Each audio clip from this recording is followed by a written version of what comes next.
বিশ্ব যখন ফুটবলের মহোৎসবে মেতে আছে, ঠিক তখনই ফিলিস্তিনের এক সবুজ মাঠ ভিজে গেল উদীয়মান এক নক্ষত্রের রক্তে। ফাদি হামদাল্লাহ আল নাসান, বয়স মাত্র 17, ফিলিস্তিন জাতীয় যুব ফুটবল দলের এই সদস্যের চোখে ছিল বিশ্বজয়ের স্বপ্ন।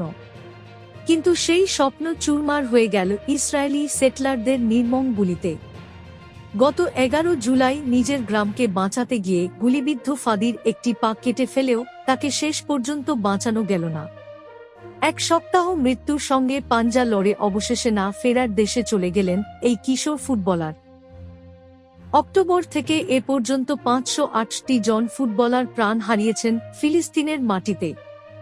ফুটবলের জয়গানের ভিড়ে ফাদির এই অকাল মৃত্যু কি কেবলই একটি সংখ্যা, নাকি বিশ্ববিবেকের চরম পরাজয়? পুরো বিশ্বের মানুষ যখন ফুটবল খেলায় বুঁদ হয়ে আছে, ঠিক তখনই ফিলিস্তিনের এক সবুজ মাঠ বিষাদে ছেয়ে গেল। 17 বছরের এক কিশোর, যার পায়ে ছিল জাদুর ছোঁয়া আর চোখে ছিল বিশ্বজয়ের স্বপ্ন, সেই স্বপ্ন এখন কবরের অন্ধকারে। ফিলিস্তিন জাতীয় যুব ফুটবল দলের দাপুটে খেলোয়াড় ফাদি হামদাল্লাহ আল নাসান আর নেই। গত 11 জুলাই পশ্চিম তীরের আলমুঘাইর গ্রামে ইসরায়েলি সেটলারদের হামলায় গুলিবিদ্ধ হয়েছিলেন তিনি।